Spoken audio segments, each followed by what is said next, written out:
2024 లేదా 25లో డిగ్రీ లేదా బీటెక్ చదివారా? సాఫ్ట్వేర్ జాబ్ కోసం ఎదురు చూస్తున్నారా? అయితే కోడ్ జ్ఞాన్ 100 డేస్ కోర్సులో చేరండి, జాబ్ సాధించండి. నమస్కారం అనిల్ సింగ్ గారు. నమస్తే Sirisha.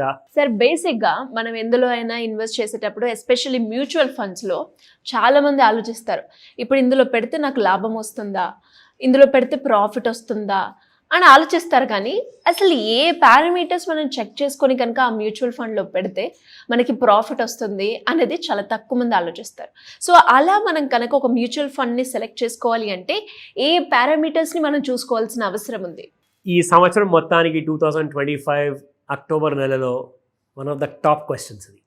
One of the most concerning, most interesting and most rewarding question ఇది. సో ఈ ప్రశ్నకి సమాధానం మీ దగ్గర ఉందంటే మీరు పప్పులో కాలేసినట్టే మన ప్రేక్షకులు, ఎందుకంటే వాళ్ళకి తెలియని నిజాలని చెప్పబోతున్నారు. Okay, so you need to get deeper into the detail అనమాట. ఎందుకంటే ఇంగ్లీష్లో ఒక సామెత ఉంది, the devil is in the details అని చెప్పేసి.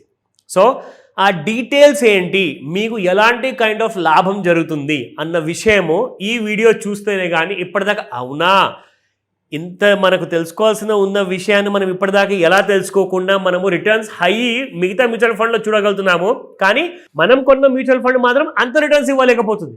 నా మ్యూచువల్ ఫండ్ కూడా నాకు ఇస్తుందండి రిటర్న్స్, కానీ ఒక టాప్ మ్యూచువల్ ఫండ్ ఏదైతే రిటర్న్ ఇస్తుందో అంత శాతం నాకు ఎందుకు రావట్లా, నేను ఎక్కడ తప్పు చేస్తున్నాను, what is that missing element చూపిస్తా.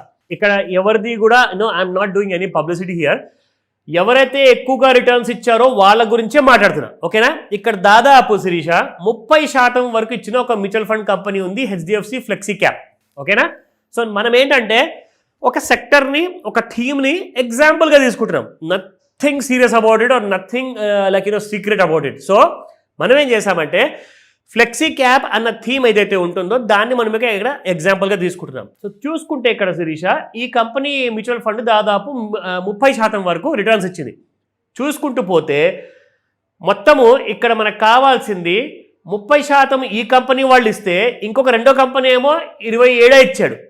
మొత్తం లాస్ట్లోకి వెళ్ళి అన్నిటికంటే తక్కువ కంపెనీ ఏది ఇచ్చింది అని చెప్పి చూస్తే శ్రీరామ్ ఫ్లెక్సీ క్యాప్, వీళ్ళు కూడా ఫ్లెక్సీ క్యాపే, HDFC కూడా ఫ్లెక్సీ క్యాపే.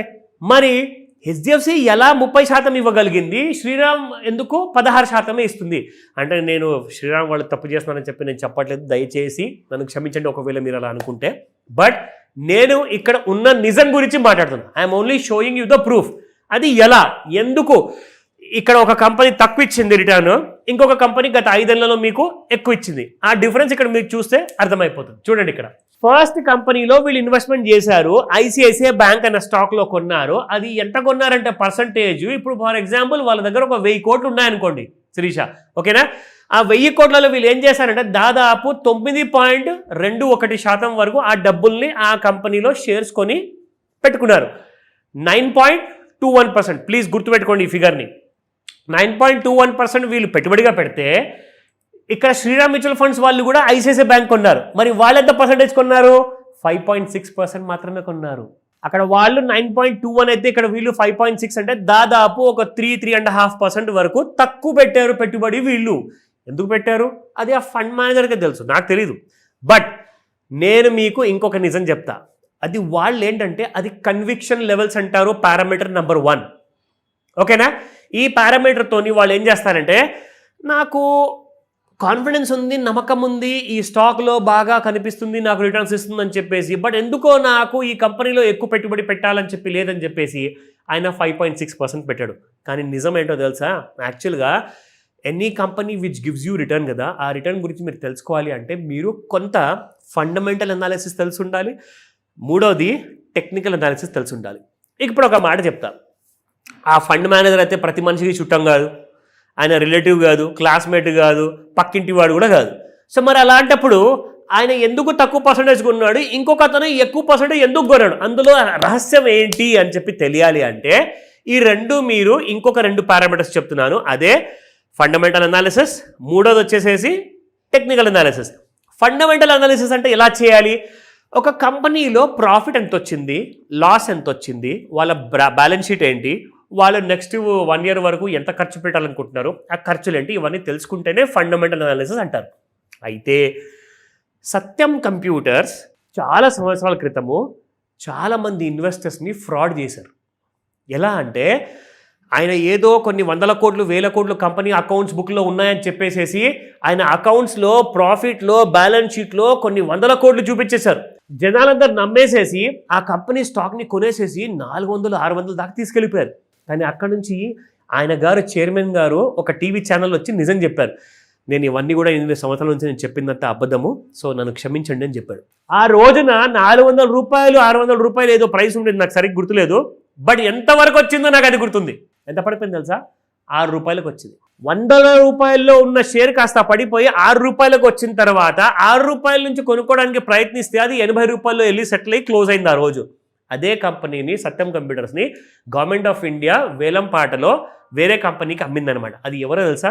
మన మహీంద్రా అండ్ మహీంద్రా గ్రూప్ వాళ్ళు కొనేసేసి ఇప్పుడు దాన్ని టెక్ మహీంద్రా అంటారనమాట ఆ కంపెనీని. సో ఫండమెంటల్ అనాలిసిస్ తెలుసుకోవాలి అంటే మీరు ఒక చార్టర్డ్ అకౌంటెంట్ అయి ఉండాలి, లేదంటే మీరు ఒక సిఎఫ్ఏ అయి ఉండాలి. అవన్నీ పెద్ద పెద్ద చదువులు మన ప్రేక్షకులు అయితే అందరూ చదవలేరు, కష్టం. మరి టెక్నికల్ అనాలిసిస్ నేర్చుకోవచ్చా? చాలా ఈజీ, చాలా 100% ట్రాన్స్పరెంట్. ఎందుకంటే ఒక మనిషి ఒక బుక్ ఆఫ్ అకౌంట్స్లో మ్యానిపులేషన్ చేయొచ్చు, కానీ షేర్ మార్కెట్లో ఎలాగైతే షేర్ పెరుగుతుందో పడిపోతుందో ఆ లైన్ కరెక్ట్గా ఎన్ఎస్సి బిఎస్సిలో ట్రేడింగ్ అవుతున్నప్పుడు కరెక్ట్గా స్టాక్ ఎలాగైతే పెరుగుతూ పడుతుంటుంది కదా, ఆ జెన్యూన్ లైన్ ఏదైతే ఉంటుందో అది 100% నమ్మదగ్గేది. మీరు నమ్మచ్చు, అందులో మోసాలు ఉండవు. ఒక రోజులో ఒక బార్ మనం చూస్తే ఇందులో ఎన్ని లక్షల షేర్స్ అమ్ముడుబడ్డాయి, ఎన్ని లక్షల షేర్స్ కొనబడ్డాయి అన్న విషయం మీకు ఆ వాల్యూమ్లో తెలిసిపోతుంది. ఓకేనా? అలాగే ప్రతిరోజుకి ఒక బార్ ఉంటుంది శిరీష. ఆ బార్ ప్రకారంగా మీరు తెలుసుకుంటే ఏమవుతుందంటే మీరు టెక్నికల్ అనాలిసిస్లో మీకు నిజం అనేది తెలిసిపోతుంది.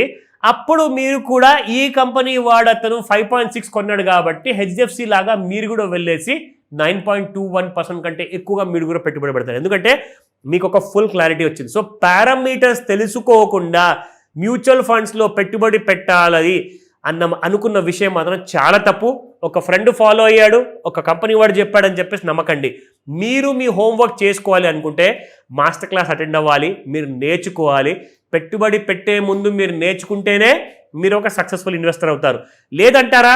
ఇక్కడ వీళ్ళైతే మీకు 30% ఇచ్చారు రిటర్న్స్, ఇక్కడ వీళ్ళేమో మీకు 16% వరకు ఇచ్చారు. సో గుర్తుపెట్టుకోండి, 30% కావాలా 16% కావాలా? మీకు ఎక్కువ రిటర్న్స్ కావాలి అంటే నేర్చుకోమని చెప్తాను. అలాంటి పారామీటర్స్ ఇంకా 10 ఉంటాయి. మీకు అవన్నీ మాస్టర్ క్లాసులు నేర్పిస్తాను. కాల్ చేసి ఈ రోజే జాయిన్ అవ్వండి. డెఫినెట్గా sir. Thank you so much. Welcome Shirisha. Suman టీవీలో మీ పర్సనల్ అండ్ బిజినెస్ ప్రమోషన్స్ కోసం కింది నెంబర్కి కాంటాక్ట్ చేయండి.